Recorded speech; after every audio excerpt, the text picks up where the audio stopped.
हम लोगों का नेक्स्ट क्लास है, क्लास 10th का मैथ हो जाएगा। चैप्टर 6 का एक्सरसाइज 6.2 का आज इंट्रोडक्शन है और देखेंगे यदि कुछ प्रश्न सॉल्व हो जाएगा तो उसको भी हम लोग सॉल्व करेंगे। तो नेक्स्ट डे हम लोग कुछ एक्सरसाइज 6.1 का इंट्रोडक्शन पढ़े हुए थे, तो उसमें हम लोग फोकस किए हुए थे दो चीज पर। किस पर? दो चीज पर। तो जो चैप्टर है हम लोगों का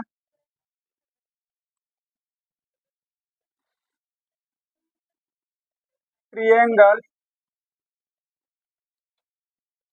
त्रिभुज, क्या चीज? त्रिभुज। तो इसमें हम लोग कल दो चीज पर फोकस किए हुए थे, तो थोड़ा सा हम उसको देख लेते हैं एक बार। सबसे पहले हम लोग बात किए हुए थे सर्वांग समता। क्या चीज? सर्वांग समता। और उसके बाद से हम लोग बात किए हुए थे समरूपता। समरूपता, सिमिलरिटी, ठीक है।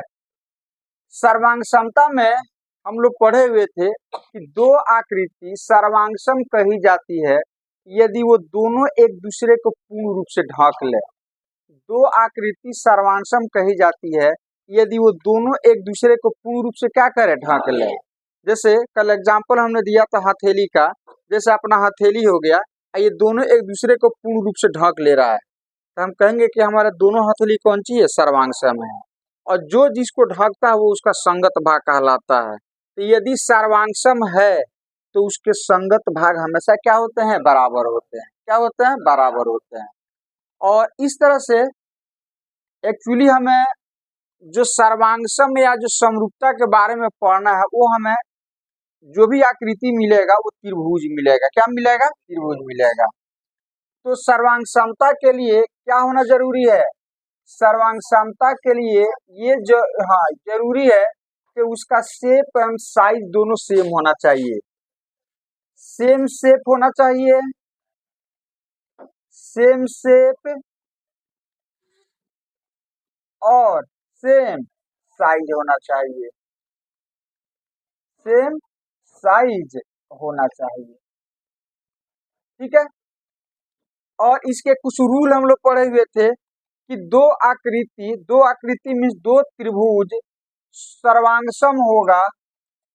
इसके लिए हम लोगों ने कुछ रूल पढ़ा था, सर्वांग समता के नियम जिसको हम लोग बोलते थे, सर्वांग समता के नियम।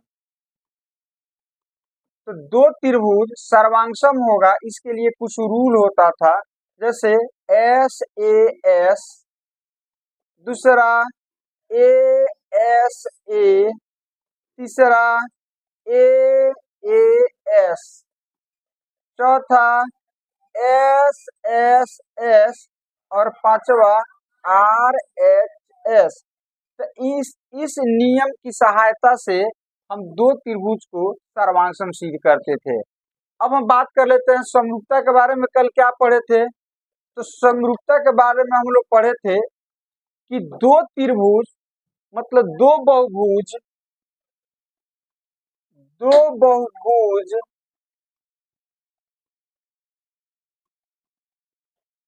समरूप होगा, दो बहुभुज समरूप होगा यदि और केवल यदि और केवल यदि, हाँ बोलो क्या पढ़े थे? तीन शर्त हम लोग पढ़े थे। पहला कि भुजाओं की संख्या बराबर हो।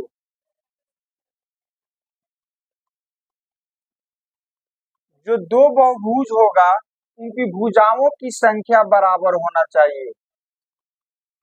भुजाओं की संख्या बराबर हो, भुजाओं की संख्या बराबर हो।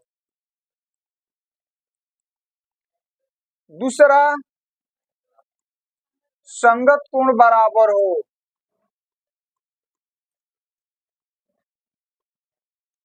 संगत कोण बराबर हो।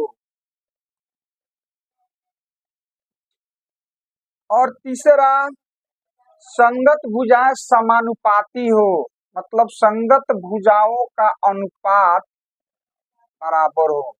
संगत भुजाएं समानुपाती हो, भुजाएं समानुपाती हो, समानुपाती। तो यहाँ तक हम लोग पढ़ चुके थे, यहाँ तक हम लोग पढ़ चुके थे। ये तीन शर्त, ये जो कंडीशन हो गया, यहाँ तक हम लोग पढ़ चुके थे, ये हम लोग पढ़ चुके। तो आपसे कोई पूछे कि दो बहुभुज समरूप कब होगा? समरूप का मतलब होता है कि आकार सेम होना चाहिए, साइज जो है वो छोटा बड़ा कुछ भी हो सकता है, नहीं। तो चलिए डिटेल्स में कल हम लोग इस पे फोकस किए हुए थे। तो फिलहाल आपने एक चीज बताओ कि दो बहुभुज समरूप कब होगा? जब तीनों शर्त का पालन हो, भुजाओं की संख्या बराबर हो, संगत कोण बराबर हो, और संगत भुजाएं क्या चीज हो? समानुपाती हो। ठीक है। अब यहाँ पर एंट्री होता है थेल्स सर का, थेल्स साहब का। वो एक यूनानी गणितज्ञ थे, है कि नहीं?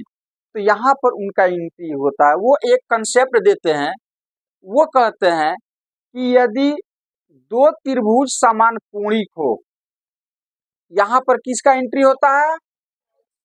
थेल साहब का। चलिए एंट्री करा देते हैं उनका, वो क्या कहते हैं। अब यहाँ से आपका स्टार्ट होता है 6.2, यहाँ से स्टार्ट होता है आपका एक्सरसाइज 6.2 का कंसेप्ट, है कि नहीं? इंट्रो यहाँ से आपका स्टार्ट होता है, और यहाँ से स्टार्ट होता है। तो चलिए यहाँ एंट्री हम लोग कराते हैं किनका? हाँ, थेल्स का, नहीं। अब ये क्या कहते हैं? ये कहते हैं कि यदि दो त्रिभुज हो और वो समान कोणिक हो, तो समान कोणिक त्रिभुज समरूप होता है, ऐसा उसने कहा। उन्होंने क्या कहा कि यदि दो त्रिभुज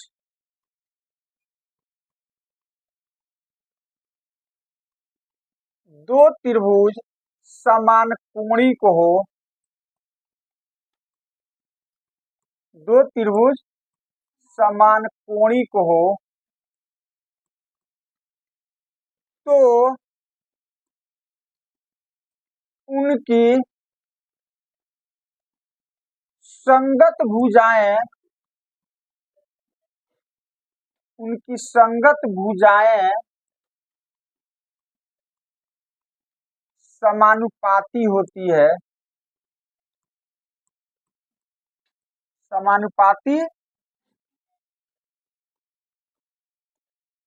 होती है, समानुपाती। और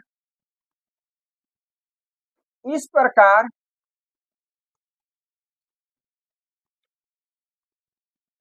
त्रिभुज समरूप होंगे या समरूप होते हैं। इस प्रकार त्रिभुज समरूप होंगे।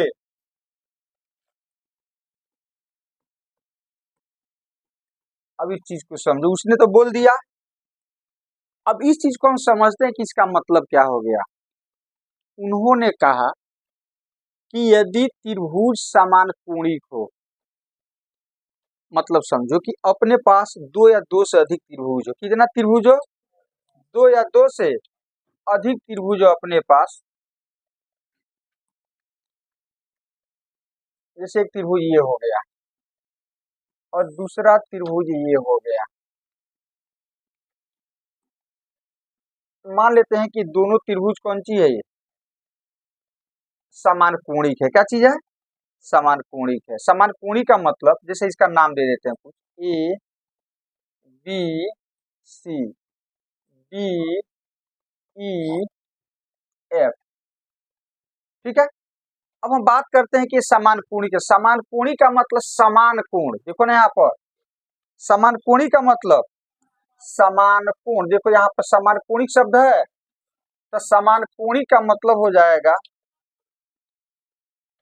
संधि विच्छेद करो इसका,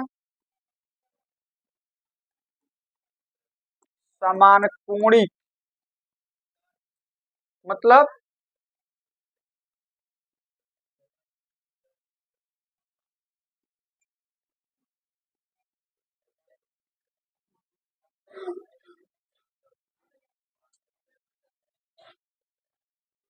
समान कोण।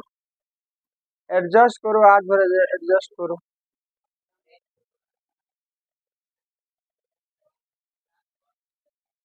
तुम लोग खींचो ना थोड़ा और, इधर खींचो ना।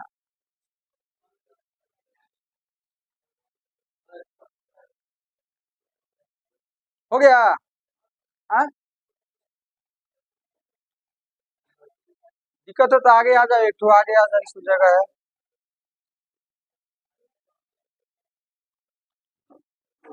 चलो जिसको दिक्कत है आगे आ जाओ, आगे आ जाओ एक तो इसमें।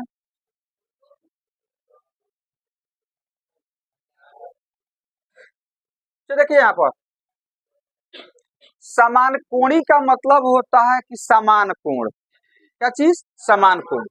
तो देखो हम दो त्रिभुज लेते हैं और थेल साहब इस कंसेप्ट को समझने की कोशिश करते हैं, तो हमारे पास दो त्रिभुज आ गया।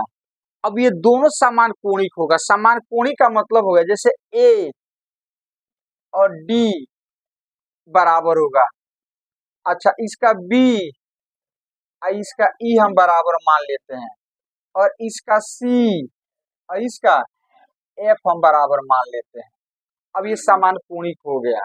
तो उसने कहा कि जब ये समान कोणिक होगा ना, तो इनके संगत भुजा का अनुपात अपने आप बराबर हो जाएगा, इसको प्रूफ करने की जरूरत नहीं है।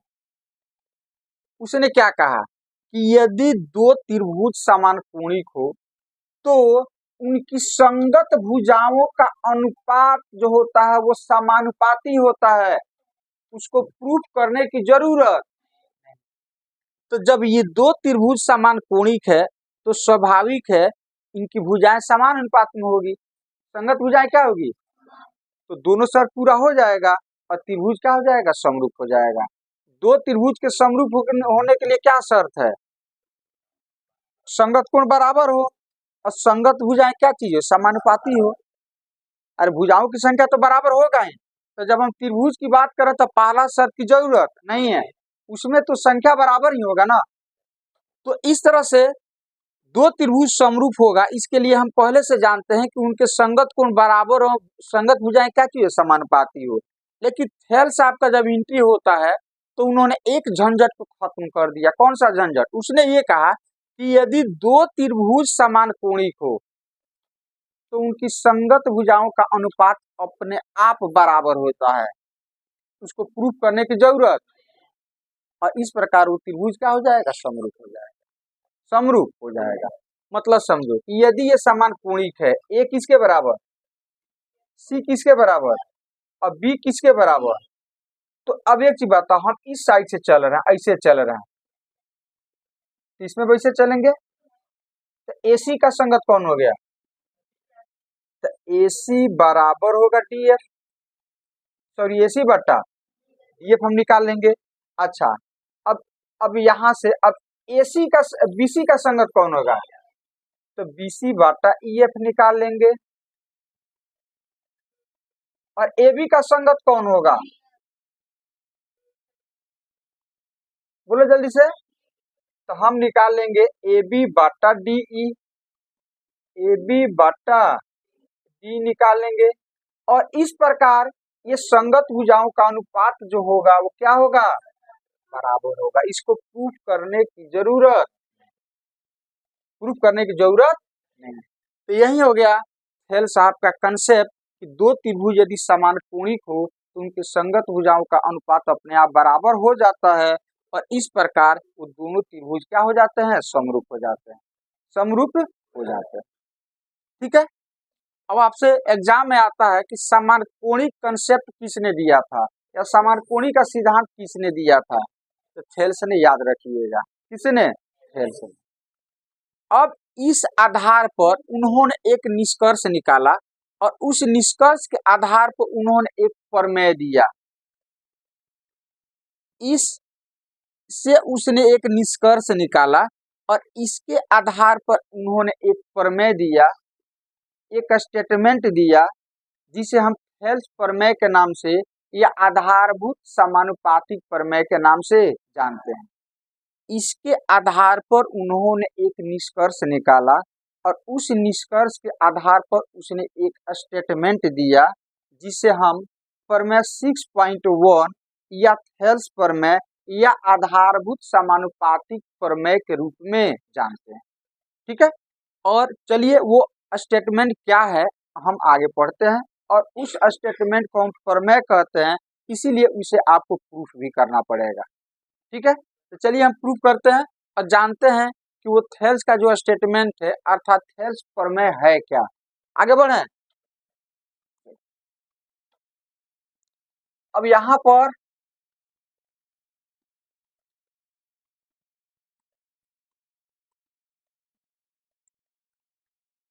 थेल्स प्रमेय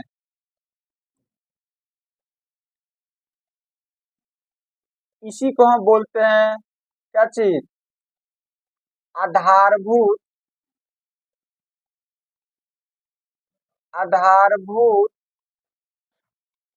समानुपातिक प्रमेय।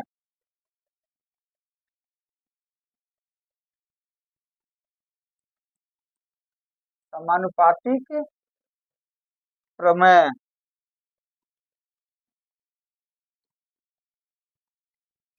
आधारभूत समानुपातिक प्रमेय, ये तो आपको इंग्लिश में यही होगा।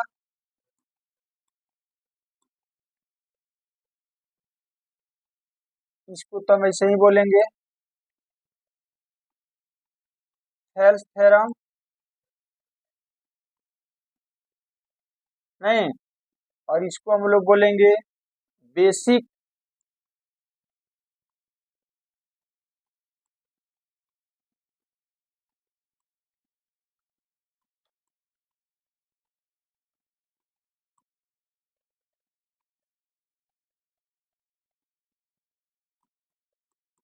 प्रोपोर्शनलिटी थ्योरम,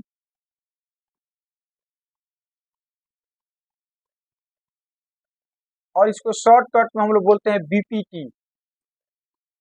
क्या बोलते हैं, बीपी, बेसिक प्रोपोर्शनलिटी थ्योरम, इसीलिए इसको शॉर्टकट में, लंबा चौड़ा है कि इसको हम लोग शॉर्टकट में बोलते हैं क्या चीज, बीपीटी। और आपके किताब में ये प्रमेय 6.1 के नाम से भी जाना जाता है। तो इसे हम 3 नाम से जानते हैं, थेल्स प्रमेय, आधारभूत समानुपातिक प्रमेय या प्रमेय 6.1, प्रमेय 6.1 के नाम से जानते हैं। याद हो गया। ये स्टेटमेंट किसका है, थेल्स का। अब स्टेटमेंट है क्या, वो तो जानना जरूरी है ना, कि क्या ऐसा चीज उसने कहा जिसे हम आधारभूत समानुपातिक प्रमेय कहते हैं या थेल्स प्रमेय कहते हैं या प्रमेय 6.1 के नाम से जानते हैं। तो चलिए उनका स्टेटमेंट हम लोग पढ़ते हैं, और वो जानना एकदम बिल्कुल जरूरी है। नहीं जानिएगा तो फिर आपको समझ में नहीं आएगा। उनका स्टेटमेंट्स जानते हैं, कथन जानते हैं कि प्रमेय है क्या, प्रमेय है। तो एक छोटा सा पहले हम डायग्राम बना देते हैं, तब आपको ये स्टेटमेंट समझ में आएगा। ये एक छोटा सा हम डायग्राम बना देते हैं, तब आपको समझ में आएगा। अब फिर ड्रॉ करेंगे फिगर, फिलहाल ये वाला लेकर चलते हैं। इसका नाम दे देते हैं ए बी सी। उसने कहा कि ये जो त्रिभुज है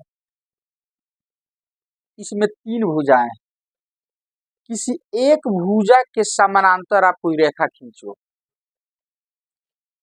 त्रिभुज में कितनी भुजाएं, तो कहा उसने कि यदि इस त्रिभुज में किसी भी एक भुजा के पैरेलल आप एक रेखा खींचो, जैसे हम बीसी के पैरेलल, तो बीसी पर हाथ इस तरह से रख देते हैं, और इसके पैरेलल हम रेखा खींचेंगे तो स्वाभाविक बीसी ऐसे गया तो जो रेखा खींचेंगे वो भी ऐसे जाएगा।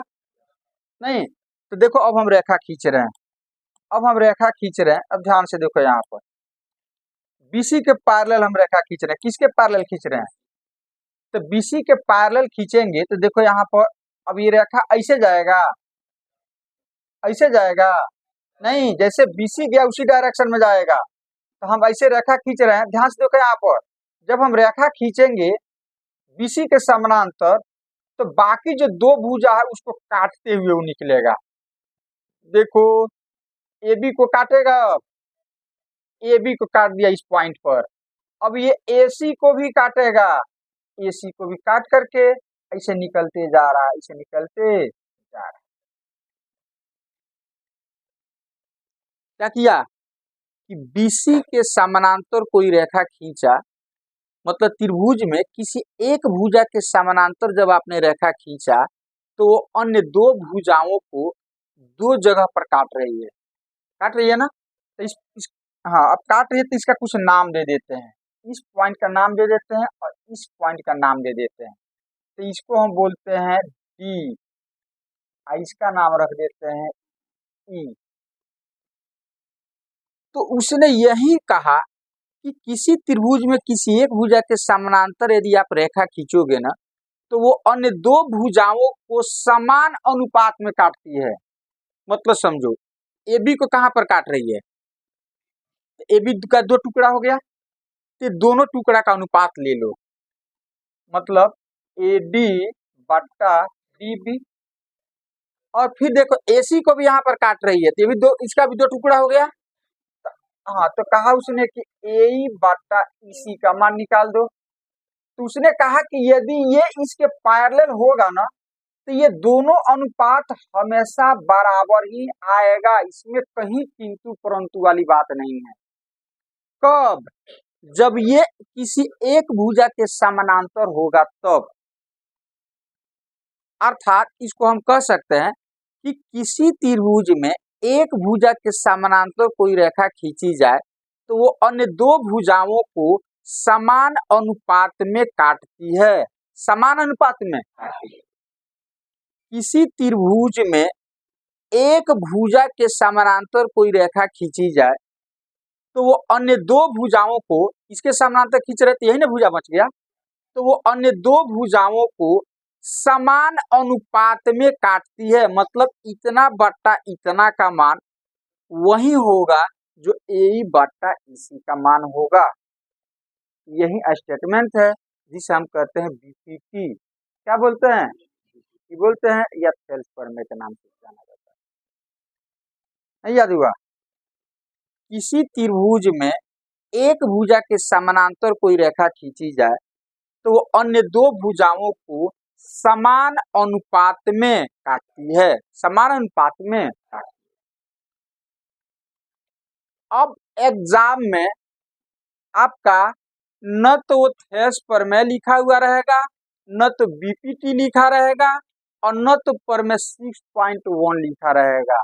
सिर्फ हम जो स्टेटमेंट बोल रहे हैं वो लिखा रहेगा और आपको स्टेटमेंट की सहायता से पहचानना है कि थेस प्रमेय है कि बीपीटी है कि प्रमेय 6.1 है। बात समझ रहे? क्या करें? एग्जाम में नहीं कहेगा कि थेस प्रमेय को सिद्ध करो, एग्जाम में नहीं कहेगा कि बीपीटी को प्रूफ करो, एग्जाम में नहीं कहेगा कि 6.1 को प्रूफ करो। एग्जाम में क्या कहेगा? स्टेटमेंट दिया रहेगा। कौन सा स्टेटमेंट? कि किसी त्रिभुज में एक भुजा के समानांतर कोई रेखा खींचोगे तो अन्य दो भुजाओं को समान अनुपात में काटती है। ये चीज लिखा रहेगा, इस चीज को प्रूफ करो, ऐसा लिखा रहेगा। स्टेटमेंट लिख दें? बोलिए। तो चलिए स्टेटमेंट हम लिखते हैं।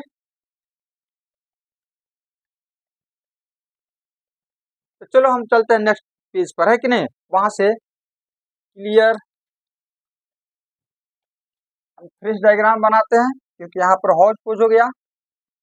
तो यहाँ पर हम लिखते हैं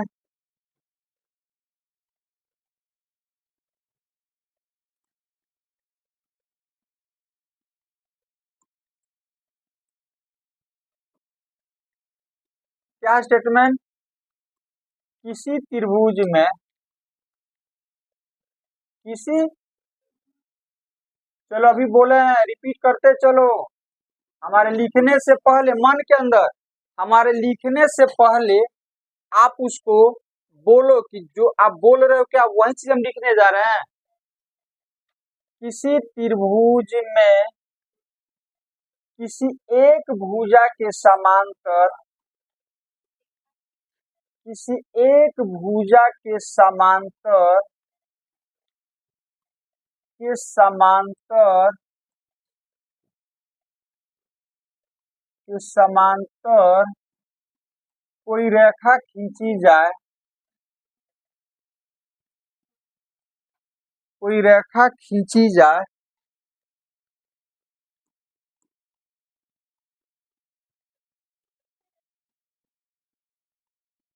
तो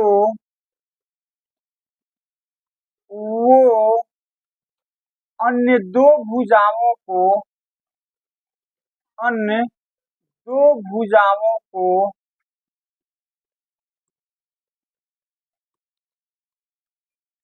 दो भुजाओं को समान अनुपात में,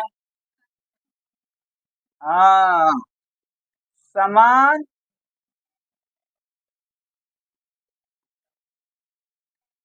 अनुपात में काटती है।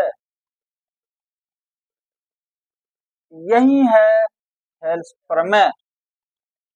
किसी त्रिभुज में किसी भुजा के, किसी त्रिभुज में किसी भुजा के समानांतर कोई रेखा खींची जाए तो वो अन्य दो भुजाओं को समान अनुपात में काटती है। हालांकि आपके किताब में थोड़ा सा घुमा फिरा करके दिया हुआ है, तो आई थिंक ये वाला चीज आपको अच्छा समझ में आ जाएगा, नहीं कि किसी त्रिभुज में किसी एक भुजा के समानांतर, चलो यहाँ पे एक जोड़ दो और अच्छा समझ में आ जाएगा। किसी एक भुजा के समांतर कोई रेखा खींची जाए तो अन्य दो भुजाओं को समान अनुपात में काटती है। ये प्रमेय है, इस स्टेटमेंट को आपको प्रूफ करना पड़ेगा। तो चलो अब इसको हम प्रूफ करते हैं। क्या करते हैं? प्रूफ करते हैं। तो हमारे पास एक त्रिभुज होना चाहिए। क्या होना चाहिए? एक त्रिभुज होना चाहिए। चलो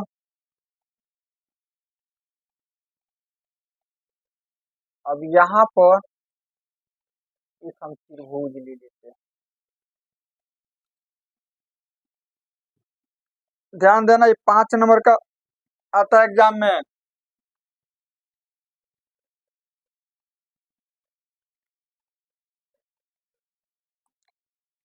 अब इसका नाम दे देते हैं, नाम तो देना पड़ेगा ना। A B C. अब हम बीसी के समानांतर एक रेखा खींचते हैं। किसके समानांतर? तो बीसी के समानांतर एक रेखा खींचो। तो बीसी के समानांतर हम इस तरह से एक रेखा खींच देते हैं। रखा हो गया ये? थोड़ा सा इसको नीचे ला देते हैं। चलो अब ये जहां पर काट रहा है उसका कुछ नाम दे दो। तो यहाँ पर काट रहा है और यहाँ पर काट रहा है, इसका नाम हो गया बी और इसका नाम हो गया। अब हम कहते हैं थेल साहब से कि सर ये स्टेटमेंट आपने दे दिया, अब इसको आप, हमको समझ में नहीं आ रहा, इसको आप प्रूफ करो कि कैसे इतना होगा। तो थेल सर ने कहा कि ठीक है हम प्रूफ कर देते हैं। हमने जो बोला है वो सामग्री हमको दे दो, हमने जो चीज बोला है वो चीज हमको दे दो, हम प्रूफ कर देते हैं। तो क्या बोला उसने? कहा कि हमको एक त्रिभुज दे दो और उस त्रिभुज में किसी एक रेखा के समानांतर एक रेखा दे दो, बाकी हम प्रूफ कर देंगे। मतलब उनको जो देना है उसको हम लिखेंगे दिया है। क्या लिखेंगे? दिया है। क्या देना पड़ेगा उनको? एक त्रिभुज देना पड़ेगा और उस त्रिभुज में किसी एक भुजा के समानांतर एक रेखा देना पड़ेगा। अर्थात हमने दिया, क्या दिया? गिवन। क्या दिया? तो लिखते हैं यहाँ पर, हमने उनको एक त्रिभुज एबीसी दिया। तो लिखेंगे त्रिभुज ए बी सी में बीसी समानांतर डीई, इतना हमने दे दिया। यही चीज ना चाहिए उनको। तो दिया है त्रिभुज एबीसी में बीसी समानांतर डीई। अब उनको प्रूफ क्या करना है, उनको प्रूफ क्या करना है, तो उनको सिद्ध करना है, सिद्ध करना है। क्या सिद्ध करना है उनको, उनको सिद्ध करना है कि एडी बटा डीबी बराबर ए बटा ईसी। तो उनको प्रूफ करना है अब एडी बटा डीबी बराबर ए बटा ईसी, ये चीज प्रूफ करना है। ठीक है, त्रिभुज एबीसी में बीसी समानांतर डी दे दिया गया, तो इसका मतलब उनको प्रूफ करना है कि एडी बटा डी बराबर ए बटा ईसी। यही ना पूछ रहे थे कैसे इतना होगा, बताओ अब। तो चलिए अब इसके लिए वो क्या करते हैं, इसमें कुछ रचना करते हैं। क्या करते हैं, रचना। तो रचना से पहले आप लोगों को फिर यहाँ पर एक कंसेप्ट नहीं आएगा, तो फिर उस चीज को आप नहीं समझ पाओगे। मान लो कि ये कोई रेखा है, कौन सी है, यहाँ पर एक पॉइंट हम ले लेते हैं, और इस पॉइंट से इस रेखा पर हमें लंब डालना है, परपेंडिकुलर खींचना है।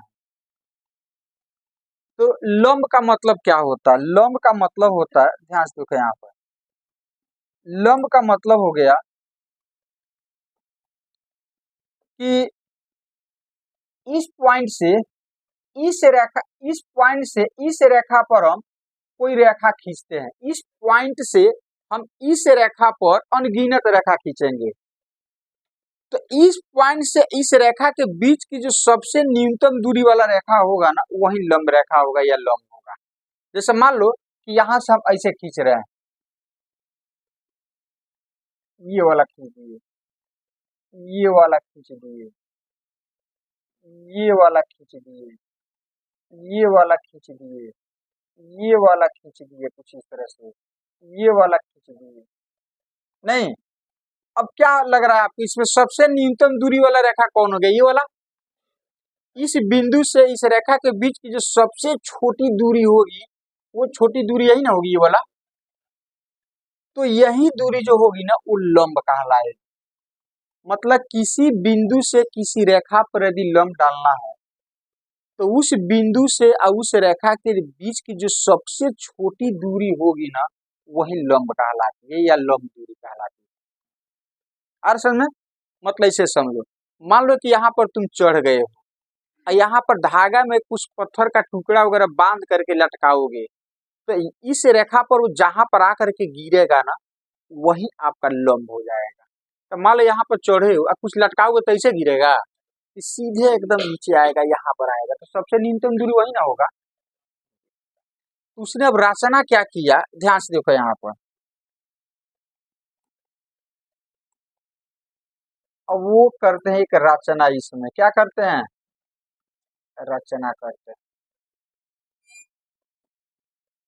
रचना में क्या करते हैं, ध्यान से देखो, इस ई से ए बी पर लंब डालते हैं।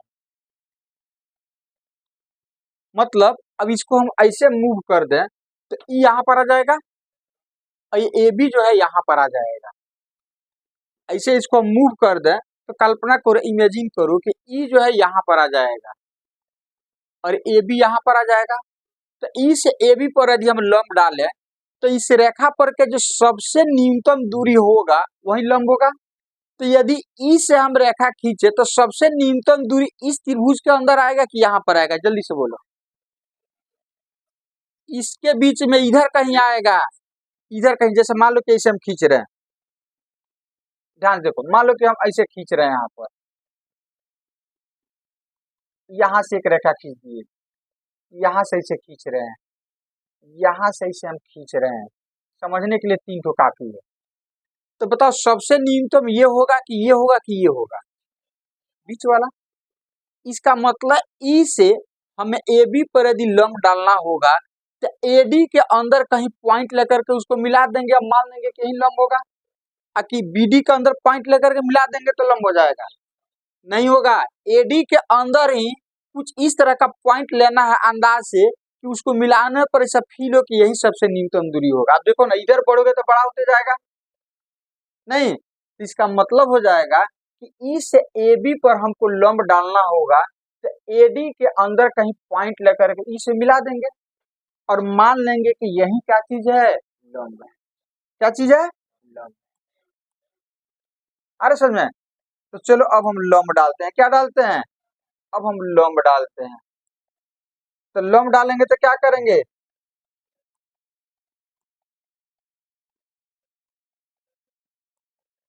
ध्यान देखो, यहां से मिला देते हैं,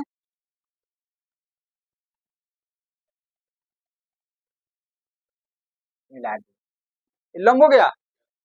तो लंब भी डालेंगे, ई से ए बी पर लंब भी डालेंगे और ई से इस बी को मिला भी देंगे। ई से ए बी पर क्या करेंगे और ई से बी को क्या करेंगे, तो मिला भी देते हैं। यहाँ पर हम इसको मिला देंगे, इस तरह से इसको मिला देंगे, ये वाला काम। बात समझ में आया। अब लंब डाले हैं तो यहाँ पर हम दे देंगे 30 का 90 डिग्री का। अब इस पॉइंट को कुछ मान लेते हैं, इस पॉइंट को कुछ क्या करते हैं, मान लेते हैं। तो इसको हम मान लेते हैं एन, क्या मान लेते हैं, तो इसको हम मान लेते हैं एन। एन क्या किया रचना में, जल्दी से बोलो, एन लंब ए बी तथा ई से बी को मिला दिया, इन्हें रचना में किया। तो लिखे इस चीज को, यहाँ पर लिखते हैं ई एन लंब ए बी खींचा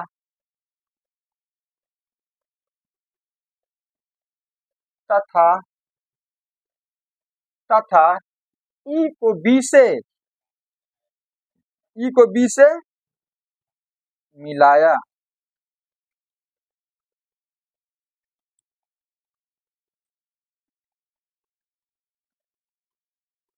ई को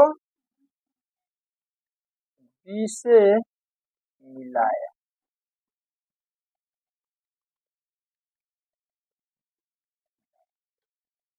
नहीं समझ में आया, क्या किया हमने, ई से ए बी पर लंब डाल दिया और ई को बी से मिला दिया। जल्दी से दिमाग में चीज को रखो, जल्दी से इस चीज को दिमाग में, एक बार कोई सीरियल देखते हो तो टोटल स्टोरी याद हो जाता है, नहीं तो वहां पर दिमाग कैसे काम करना चालू कर देता है, कैसे, रिसर्च करके बताओ तो, कैसे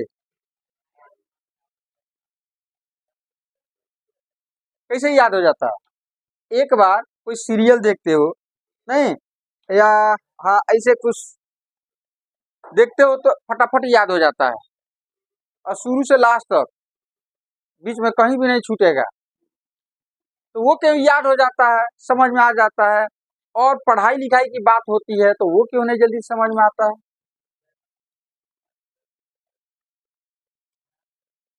बोलो।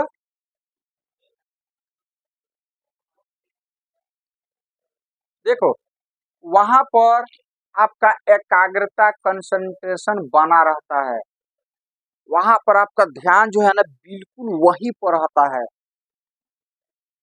कोई अगल बगल में चिल्लाएगा तो भी आपको नहीं सुनाई देगा। तो बस एक छोटा सा रिसर्च ही बड़ा रिसर्च होता है। तो आप रिसर्च कर चुके कि क्यों हमको यहाँ पर समझ में नहीं आता, वहां पर समझ में आता है। एकाग्रता की कमी, किसकी कमी, तो वो एकाग्रता जैसे आप वहां पर रखते हो, वो एकाग्रता यदि यहाँ पर रखोगे तो बिल्कुल उसी के जैसा, ये भी एक कहानी के जैसा, ये भी एक स्टोरी के जैसा ही आपको समझ में आना चालू हो जाएगा। जरूरत है एकाग्रता का, कंसंट्रेशन का जरूरत है। अरे समझ में ना, तो इसीलिए यदि आप ध्यान से चीजों को समझोगे, फिर भी यदि कहीं प्रॉब्लम होता है तो आप पूछो, उसमें तो नहीं पूछ पाओगे उस स्टोरी में, वो तो चलते जाएगा चलते जाएगा, पॉज करोगे रुक जाएगा, बाकी चलते जाएगा, यही ना होगा। लेकिन यहाँ पर आप पूछ सकते हो, कोई दिक्कत है तो कोई दिक्कत नहीं है। हमने क्या किया, एक त्रिभुज एबीसी लिया, एबीसी में बीसी के समानांतर डी खींच दिया, ये इतना दिया है।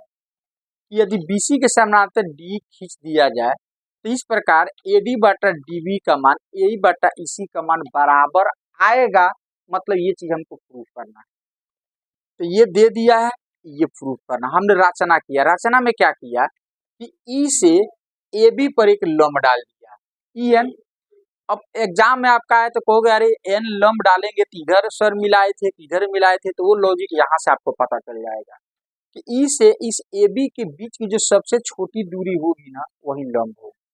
तो स्वाभाविक है वो AD के अंदर ही कोई पॉइंट आएगा जिसको हम E से मिलाएंगे तो सबसे छोटी दूरी होगी। इसीलिए हम AD के अंदर एक पॉइंट N ले लिए और E को N से मिला दिए, तो हम कहेंगे EN लंब EB, और E से B को क्या किया, मिला दिया। अब आप एक चीज बताओ, जब हम लंब हम AB पर डाल दिए तो इसका मतलब भी अभी AB आधार हम मानकर चल सकते हैं। तो इस AB आधार पर कै ठो त्रिभुज बन रहा है, जल्दी से बताओ। अब इसको भूल जाओ, दिमाग से निकाल दो। इस AB आधार पर कै ठो त्रिभुज बन रहा है? इस AB आधार पर दो ठो त्रिभुज, एक AD बन रहा है ना, ये तो लंब हो गया, एक AD बन रहा है और एक BDE बन रहा है। मतलब ऐसा त्रिभुज हमको बताओ जिसमें इस AB का टुकड़ा शामिल हो। दो त्रिभुज वैसा बताओ जिसमें भुजा जो होगा, एक भुजा इस AB का टुकड़ा होना चाहिए। जैसे AD को हम लेते हैं तो AB का AD टुकड़ा मिल जाएगा, और BD लेते हैं तो AB का ये BD वाला भाग हमको मिल जाएगा, नहीं मिल जाएगा? मतलब AB आधार लेकर के चले और EN को हम लंब लेकर के चले तो AB आधार पर दो त्रिभुज हमको मिलेगा, एक मिलेगा ADE और एक मिलेगा BDE। तो दोनों का हम एरिया का अनुपात निकालेंगे। क्या निकालेंगे? तो किसी भी त्रिभुज का क्षेत्रफल जो होता है, यदि उसमें लंब दिया हो तो उसका एरिया कितना होता है, 1/2 गुना आधार गुना ऊंचाई। तो उसी सूत्र से इसका भी एरिया निकालने वाले हैं और उसी सूत्र से हम इसका भी एरिया निकालने वाले हैं। तो हम क्या करते हैं कि दोनों का एरिया का अनुपात निकालते हैं। तो आगे बढ़े, तो चलिए हम चलते हैं अब यहाँ पर।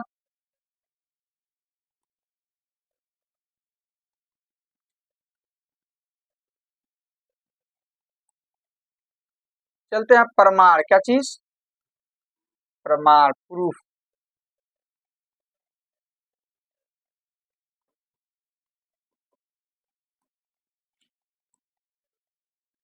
देखो यहाँ पे लिखते हैं, जब EN लंब AB तो एरिया त्रिभुज ADE बट्टा एरिया ऑफ ट्रायंगल BDE। तो किसी भी त्रिभुज का क्षेत्रफल कितना होता है? तो चलो एक बार लिख देते हैं, 1/2 गुना आधार गुना ऊंचाई या शीर्ष लंब, शीर्ष लंब। तो इसका भी इतना ही होगा।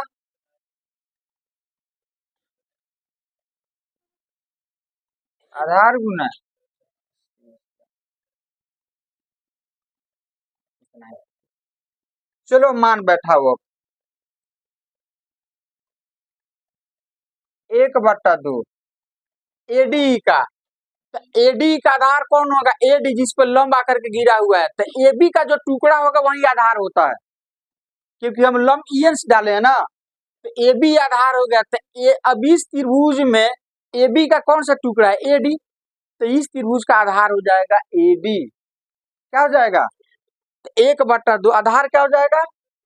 AD गुना शीर्ष लंब, तो लंब तो EN ही होगा, तो यहाँ पर हो जाएगा EN, EN बट्टा बट्टा, अब ध्यान से यहाँ पर। अच्छा, अब ये 1/2 गुना बीडी का आधार कौन होगा? बीडीई का आधार कौन होगा? बीडी का आधार देखो वहां पर सब लिखा गया है। तो बीडी इसका, तो इसका आधार बीडी होगा। अरे एन ए बी पर लंब है ना, तो ए बी ही ना आधार होगा। तो ए बी का जो टुकड़ा इस त्रिभुज में वही ना आधार होगा। तो ए बी का कौन सा टुकड़ा है? बीडी।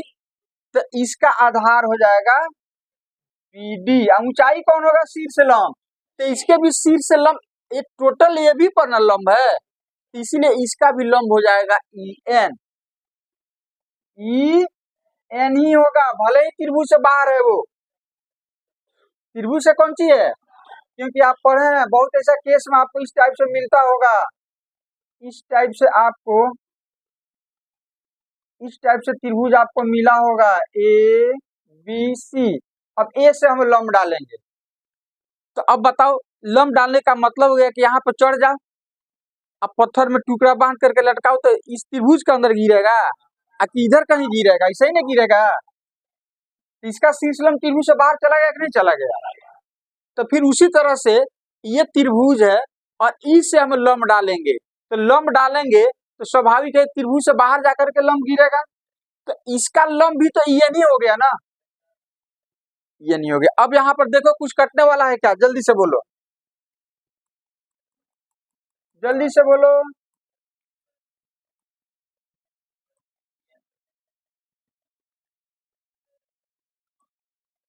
क्या कटने वाला है? अब देखो यहाँ पर 1/2 से 1/2 कट जाएगा। कट गया। अब क्या बचा? तो इतना, हाँ, त्रिभुज एडी का एरिया और त्रिभुज बीडी के एरिया का अनुपात निकाला गया। तो एडी बाई बीडी आ गया। तो लिखे इस चीज को। तो चलिए यहाँ पर लिखते हैं हम।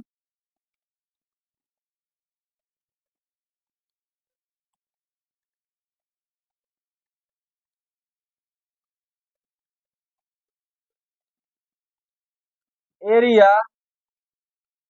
एडीई बट्टा एरिया बीडीई बराबर आपका आ गया कितना? एडी बट्टा, इसको हम इक्वेशन 1 मान लेते हैं। इक्वेशन 1 मान लेते हैं। अब ध्यान से देखो, अब जैसे आप ई से लंब डाले हो ना, वैसे ही आप डी से एसी पर लंब डालो। दूसरी रचना करना पड़ेगा, सेम वही प्रोसेस। तो डी से हम लंब डालेंगे तो निश्चित है कि ए यहाँ पर कहीं आकर के टच होगा। तो फिर हम रचना कर रहे हैं, जैसे आपने रचना किया था उसी टाइप से आपको रचना करना है। ठीक है, तो चलिए डी से हम लंब डालते हैं। अब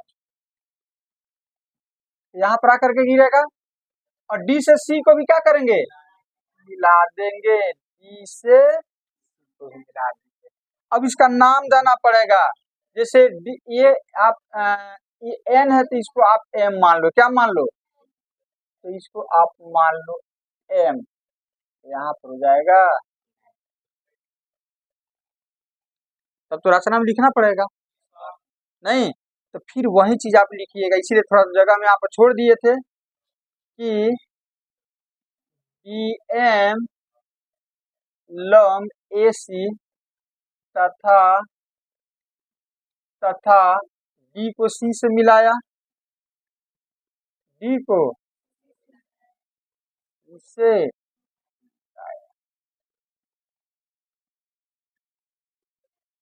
अब एसी आधार पर कैसे त्रिभुज बन रहा है जिसमें डीएम लंब होगा? जल्दी से बोलो। हाँ, कौन कौन?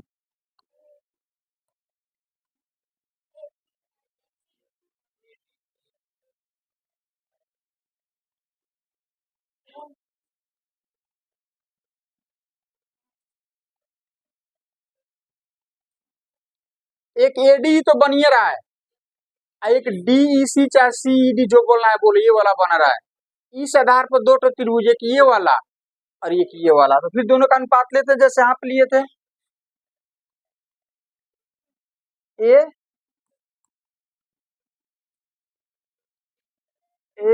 डी बट्टा एरिया डीईसी डी, तो इसका भी 1/2 गुना आधार गुना ऊंचाई। अब हम फॉर्मूला नहीं लिखेंगे, डायरेक्ट लिखेंगे 1/2, इसका आधार ए ही होगा और ऊंचाई क्या होगा, शीर्ष लंब डीएम बट्टा 1/2, इसका आधार इसी हो जाएगा और ऊंचाई तो यही होगा, शीर्ष लंब तो यही होगा। अब 1/2 से डीएम गायब हो गए।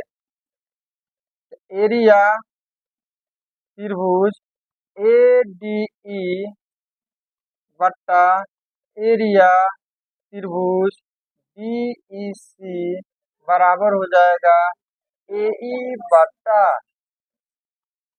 इसको हम मान लेते हैं कितना, इक्वेशन, इक्वेशन कोई बड़ा नहीं है, एक बार अपने से ड्रॉ करोगे बाकी भी हो जाएगा। ये त्रिभुज इसके समानांतर, आपको करना क्या, ई से एक ए भी पर लंब डाल देना है, आई को बी से मिला देना है, फिर इतना बाटा इस त्रिभुज के एरिया बाटा इस त्रिभुज के एरिया निकाल देना है। उसी तरह से डी से AC पर डीएम लंब डाल देना है, तो इतना इसका एरिया और बाटा इसका एरिया निकाल देना है। इस तरह से आपका इतना बराबर इतना आ गया, इतना बराबर इतना आ गया, दो चीज आ गया। अब यहाँ पर 9th क्लास का एक कंसेप्ट अब आपको जरूरत पड़ेगा, वो कंसेप्ट क्या चीज है, तो चलो यहाँ पर हम ड्रॉ कर देते हैं फिर आगे बढ़ते हैं।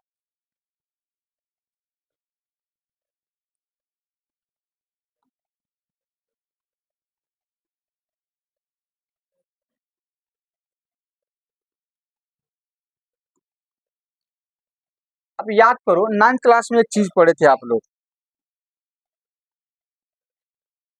ध्यान से देखो, गप मत करो, इसीलिए नहीं समझ में आता है।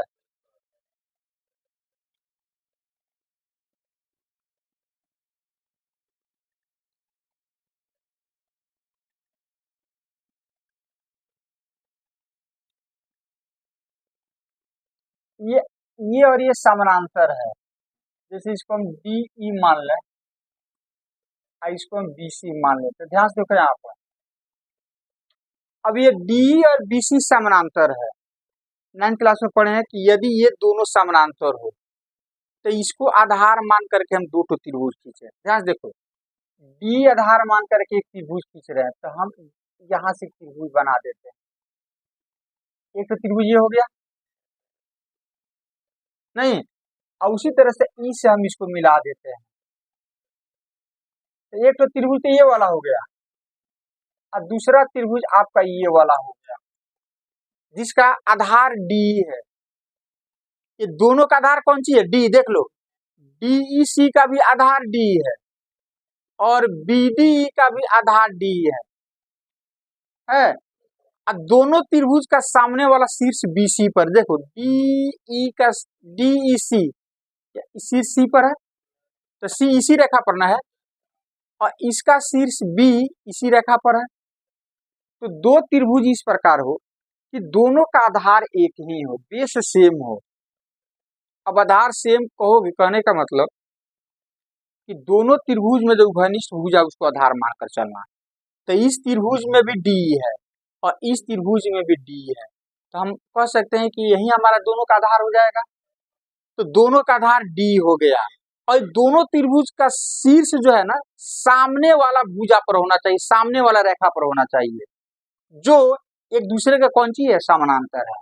तो यदि ऐसा हो तो दोनों का एरिया हमेशा बराबर ही होता है, इसमें कहीं प्रूफ करने की जरूरत नहीं।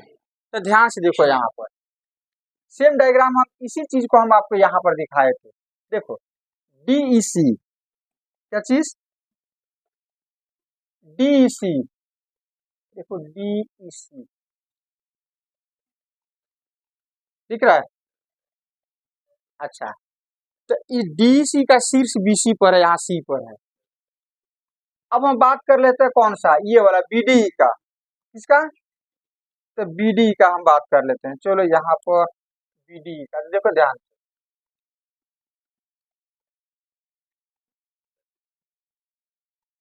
इसका शीर्ष भी देखो इसी रेखा पर है, यहाँ B हो गया, और जबकि ये और ये समानांतर है, तो दोनों त्रिभुज का आधार एक ही है और दोनों समानांतर रेखा डी और बीसी के बीच है, इसीलिए दोनों का एरिया बराबर होगा।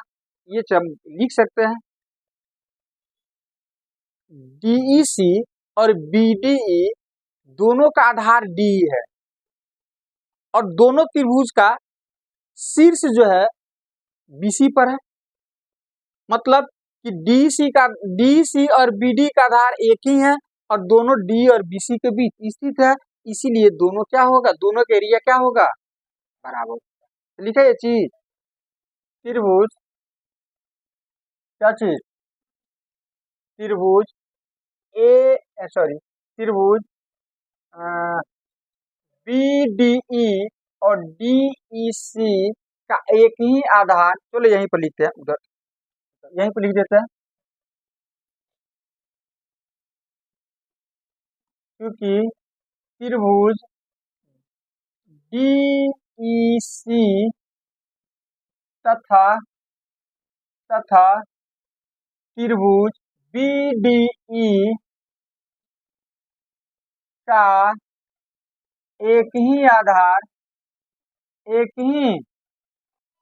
आधार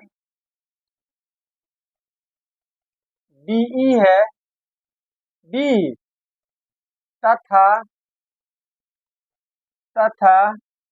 दोनों एक ही समांतर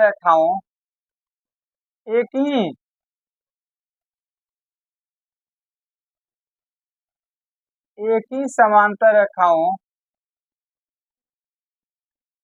डीई एवं बीसी के बीच स्थित है,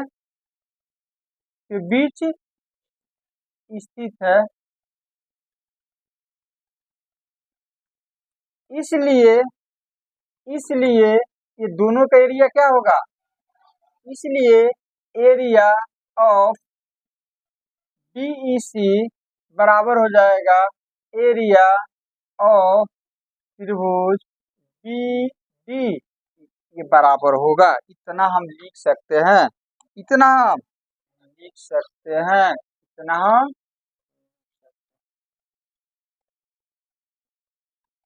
कोई दिक्कत।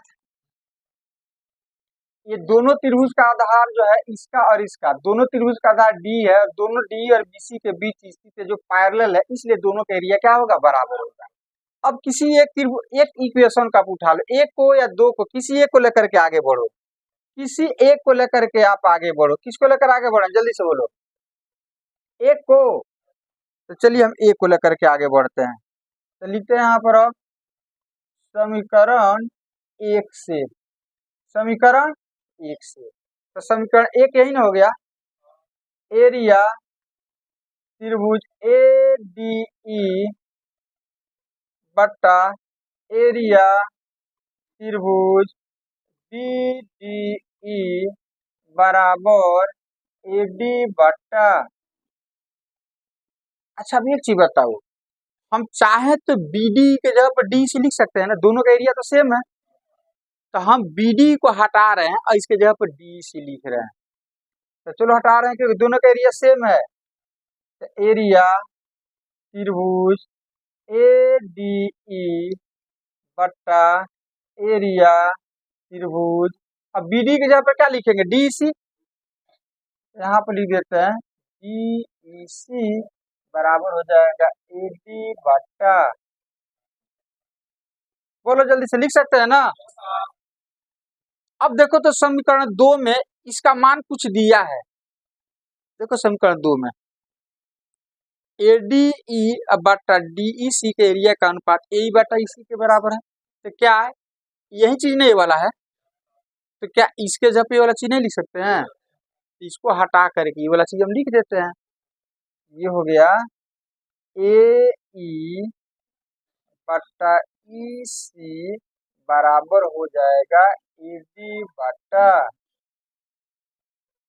समीकरण दो से समीकरण एक, यही आपको प्रूफ करना था, यही आपको प्रूफ करना था।